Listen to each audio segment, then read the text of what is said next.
Hello, എല്ലാവർക്കും സുപ്രഭാതം. സുപ്രഭാതം കൂട്ടുകാരെ, സുപ്രഭാതം. അപ്പം രാവിലെ തന്നെ എഴുന്നേറ്റ് കുളിയൊക്കെ ഒന്ന് പാസ്സാക്കി കേട്ടോ.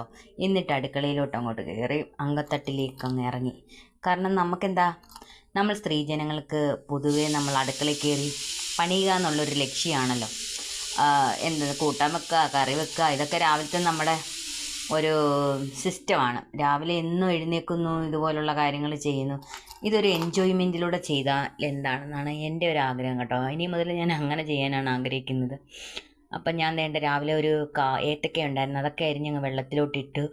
പിന്നെ മീനുണ്ടായിരുന്നു, അതെടുത്ത് വെള്ളത്തിൽ ഐസ് മാറാനിട്ടു. പിന്നെ ദേ എല്ലാം കൂടെ കുറേ പച്ചക്കറികളെല്ലാം കൂടെ വാരിപ്പറക്കി ഇതിനകത്തേക്ക് ഇട്ട്, ഒത്തിരി ഒന്നുമില്ല കേട്ടോ, തക്കാളി, ക്യാരറ്റ്, ഉള്ളി എല്ലാം കൂടി ഇട്ടൊന്ന് വാട്ടി ഗ്രീൻ പീസ് കറി വെക്കുകയാണ് കേട്ടോ. അപ്പം അതങ്ങ് അടുപ്പയിലോട്ട് സെറ്റാക്കി. പിന്നെ അടുത്തത് എന്താ പറയുക, വെള്ളം തിളപ്പിച്ച് വെച്ചിട്ടുണ്ട് കുടിക്കാൻ കേട്ടോ. പിന്നെ നമ്മുടെ ഗ്യാസിൽ നമ്മുടെ അമ്മമ്മയ്ക്കുള്ള കഞ്ഞിയുണ്ട് കേട്ടോ. ഇഡ്ഡലിയുള്ള സമയത്ത് അമ്മമ്മയ്ക്ക് രാവിലെ ഇഡ്ഡലി കൊടുക്കും, അല്ലെങ്കിൽ ഉച്ചയ്ക്ക് കഞ്ഞിയും രാവിലെ ഇഡ്ഡലി ആയിരിക്കും. 2 നേരം ഇഡ്ഡലി ഇല്ലാത്തപ്പോൾ 2 നേരം കഞ്ഞിയാണ് കൊടുക്കുന്നത് കേട്ടോ. അപ്പം ഞാൻ ദോശമാവ് പുളിക്കാനായിട്ട് ഇന്നലെ ഫ്രിഡ്ജിൽ നിന്ന് എടുത്ത് വെളിയിൽ വെച്ച ദോശമാവ് ഇരിപ്പുണ്ടായിരുന്നു. അതൊന്ന് രാവിലെ കാർത്തിക്കുട്ടിക്ക് നെയ് റോസ്റ്റ് ഉണ്ടാക്കി കൊടുക്കാൻ പോകട്ടോ. അപ്പം വെള്ളക്കൂട്ടുകാരനെയും കൂടെ ഞാൻ അതിലേക്ക് ഇട്ട് ഞാൻ നന്നായിട്ട് കലക്കി എടുത്തുന്ന വെള്ളക്കൂട്ടുകാരൻ ഉദ്ദേശിച്ച് നമ്മുടെ ഉപ്പാട്ടോ. അതുപോലെ തന്നെ പിന്നെ ഇനി അമ്മമ്മയ്ക്ക് ഞാൻ ചായ ഇടാൻ പോവാണ്. നമുക്ക് ജീവിതത്തിൽ കുറേ ലക്ഷ്യങ്ങളൊക്കെ കാണുമല്ലോ. എനിക്കാണെങ്കിൽ എന്ത് ലക്ഷ്യമെന്നായിരിക്കും ആളുകൾ ചോദിക്കുന്നത്.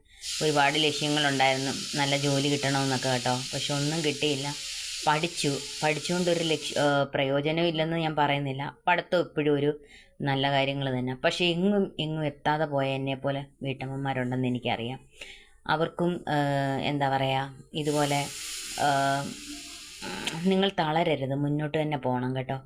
കാരണം നമ്മുടെ ജീവിതത്തിൽ എങ്ങും എത്തിയില്ല എന്നോർത്ത് നമ്മൾ സങ്കടപ്പെടരുത്. നമ്മുടെ പുറമേ നിന്ന് കുത്താൻ നമുക്ക് ഒരുപാട് പേര് കാണും.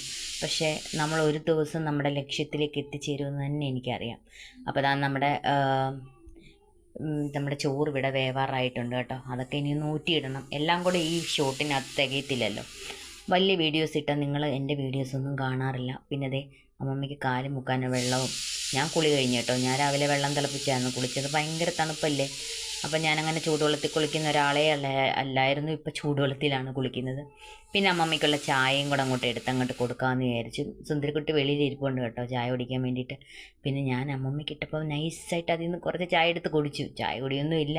പിന്നെ നമ്മുടെ മുളമാമിൻ്റെ ചൂട്ടി വന്നിരുന്നിട്ട് അവളെ ഒന്ന് തലോടി. അതിൽ കുറേ കിളിക്കുഞ്ഞുങ്ങളൊക്കെ ഉണ്ട് കേട്ടോ. അതൊക്കെ കണ്ട് ആസ്വദിച്ച് ചായ കുടിച്ചു. പിന്നെ മീനൊക്കെ ഒന്ന് വെള്ളത്തിലിട്ടിട്ടുണ്ട്. ഇത്രയേ ഉള്ളൂ.